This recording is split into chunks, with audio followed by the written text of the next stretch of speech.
პირველ რიგში მადლობა ნატაშა რომ დამპატიჟე.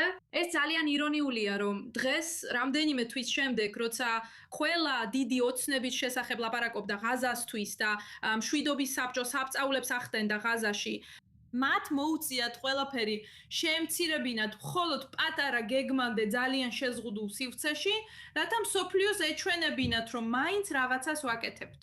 და ვფიქრობ მთავარი გამოწვევა აქ ის არის რომ ჰამასი ისევ ზის მოლაპარაკების მაბიდასთან და ისევ ექცევა როგორც პოლიტიკურ ერთეულს, რომელსაც სიტყვა ეთქმის ღაზაში.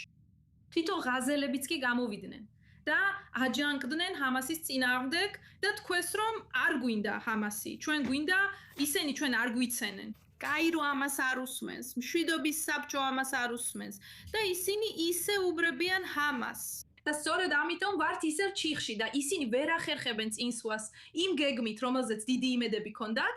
მართალია. ხოდა მშვიდობის საბჭო იმ დაპირებიდან რომ მთელ ღაზას 100 დღეში აღადგენდა, გადავიდა იმაზე რომ მხოლოდ მოსახლეობის მცირე ნაწილისთვის დაგეგმოს ეს გადასატანი საცხოვრებელი კაბინების ბანაკი, რომელიც როგორც გავიგეთ, დეკემბრამდე მაინც ვერ იქნება მზად. ეს გეგმა უდესმე სერიოზული იყო, თუ თავიდანვე პოლიტიკური თეატრი იყო, რომელიც უბრალოდ ტრამპისთვის საუბრის თემად უნდა ქცეულიყო, მაშინ როცა რეალურად ადგილზე არაფერი იცვლება. სინამდვილეში მე ერთ-ერთი იმ ადამიანთაგანი ვიყავი, ვისაც ამ გეგმასთან დაკავშირებით ძალიან დიდი იმედი ჰქონდა. ეს ძალიან ნათელია, ძალიან მარტივია. მას აქვს მკაფიო ნაბიჯები, ანუ ვის რა უნდა გააკეთოს. მაგრამ ის პირველივე პუნქტზე გაიჭედა, რაც ჰამასის განიარაღება, რაც ჯერ კიდევ ვერავინ შეძლო. სინამდვილეში თუნდაც რეგიონული მოთამაშეები, როგორიცაა თურქეთი, ყატარი, ეგვიპტე, რომლებიც ვიცით, რომ ძალიან ჰამასის მხარეს არიან და არა ისრაელის, ვერ ახერხებენ ჰამას ამაზე საჭირო ზეწოლის მოხდენას, რომ ეს გააკეთონ. ასევე კიდევ ერთი დიდი დაპირება, რომელიც რამდენიმე მოთამაშე მისცა განსაკუთრებით მდიდარმა რეგიონულმა მოთამაშეებმა, იყო ის, რომ ისინი დააფინანსებდნენ ღაზას გეგმას. და თუ ნახავთ, რამდენი ფული შეგროვდა აქამდე, ეს მხოლოდ მცირე ნაწილია იმ 450 მილიარდი დოლარისა, რომელიც უნდა შეგროვებულიყო. მე ვფიქრობ, რომ დაახლოებით 17 მილიარდი დოლარი შეგროვდა აქამდე. 17 მილიარდი დოლარი დიახ, აქამდე შეგროვდა. ასე რომ ჩვენ ვსაუბრობთ გეგმაზე, რომელიც ვერ მიდის წინ, უბრალოდ იმიტომ, რომ ადამიანები, რომლებმაც დაფირდნენ მის წინ წაწევას, სათანადოდ არ შეაქვთ თავიანთი წვლილი. მართალია.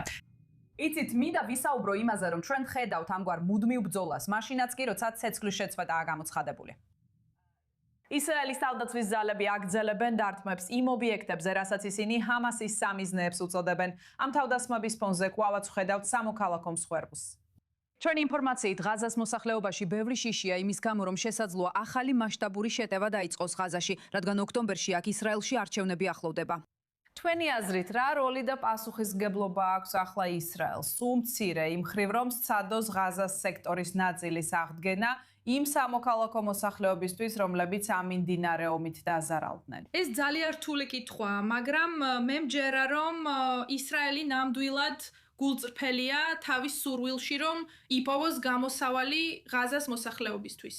რადგან ეს ირიბად ან თუნდაც პირდაპირ იწვევს ისრაელის საზღვრების უფრო დაცულობას და მეტ უსაფრთხოებას თავად ისრაელში. და რა თქმა უნდა, ისრაელი ამ საკითხში გულწრფელია, მაგრამ ასევე დააკვირდით, რისი გაკეთება შეუძლია ისრაელს. ამ ეტაპზე, სანამ ჰამასი ჯერ კიდევ აქტიურია ღაზაში, ისრაელს მხოლოდ საკუთარი მოქალაქეების, საკუთარი ხალხის დაცვა შეუძლია და უნდა უზრუნველყოს, რომ ჰამასი, ისლამური ჯიჰადი და ყველა ეს ჯგუფი, რაც შეიძლება ჯგუფი, რაც შეიშორს დარჩეს. ამავე დროს ისრაელმა უკვე გამოყო სივრცე მშვიდობის საბჭოსთვის, რათა მათ დაიწყონ პილოტური გეგმა ბუფერულ ზონაში. მოდით ვნახოთ, როგორ განვითარდება ეს პროცესი. ასევე ისრაელი პირდაპირ თანამშრომლობს საერთაშორისო სტაბილიზაციის ძალებთან.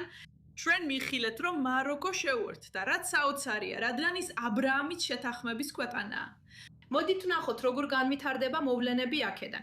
ისრაელს აქვს თავისი როლი, მაგრამ ის მთავარი მოთამაშე არ არის. კაირო, ანკარა და დოხა არიან მთავარი მოთამაშეები. ისინი არიან სწორედ ისინი, ვინც უნდა შეაჩერონ ჰამასი და უზრუნველყონ, რომ ჰამასი პოლიტიკურად და სამხედრო თვალსაზრისით ჩამოშორდეს ხელისუფლებას ღაზაში.